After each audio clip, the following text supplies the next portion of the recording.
everybody, it's Annette from The Art of Intuition, and today we're going to talk about how we show up. And this is really important. Well, I say it's really important. It's always important, but there are certain spaces and places we're in our journey where it feels like it's more important for us to kind of notice it. Where are we and how we show up? So our human aspect of us will always show up with an agenda. It's just how it works. The human always wants something.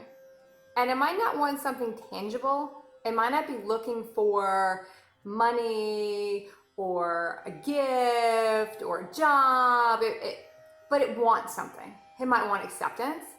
It might want to not be judged. It might want to feel sympathy. It might want sympathy. It might want to be playing out a victim role and it wants to have sympathy. But it's always going to show up wanting something. That's what our human does. We show up and we want something. But when we're expanding our consciousness and we're embodying in our soul, we show up and we don't want anything. That's how we're supposed to show up. So now we're going to have to start checking ourselves as to when do we show up.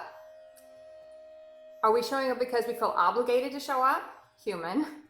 Are we showing up because we want something? Are we showing up from our purest place? How do we know the difference? If you are disappointed in any way something turned out, you had an agenda. You wanted something. That's how that works. That's how I can always know if I came from my purest place, is if I get disappointed when I don't get what I wanted back from the situation or back from the person. And it can be something minuscule. It doesn't have to be a big show of something from somebody. But I can always tell for me that I wanted something. And also if I use the word but, I compromised and it really wasn't aligned anyway, but I was trying to make it work. So if we also put but in any situation we're doing, like, oh, that might work, but, or that was successful, but, it means we had an agenda. We're trying to compromise or trying to make something work that maybe wasn't supposed to work.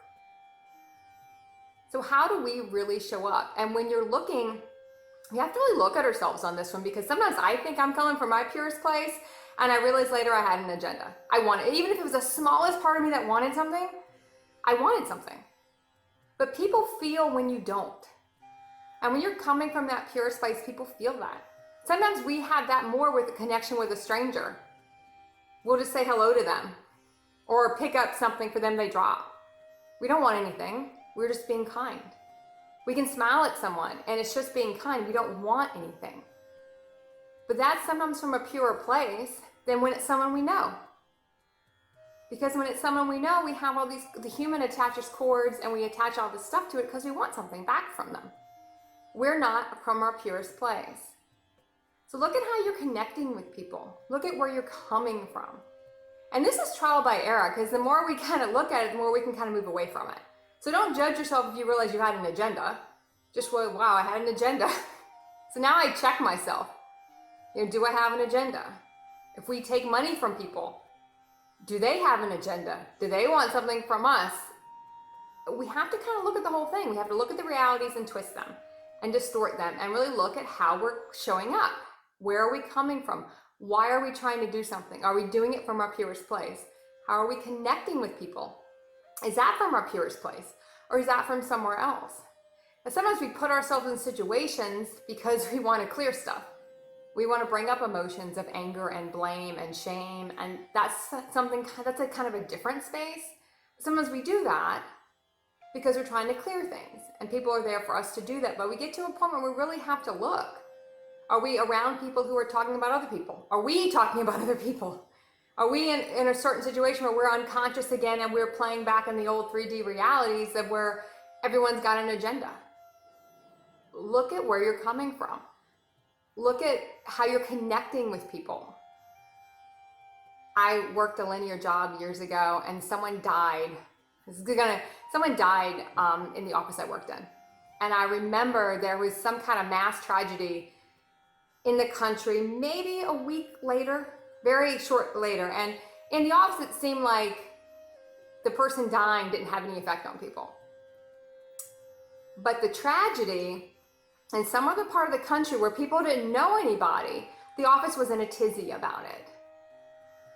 Because they were connecting more with people they didn't know in a place they had never been than with someone who was 10 feet from them. That was more tragic for them than someone they were sitting next to every day.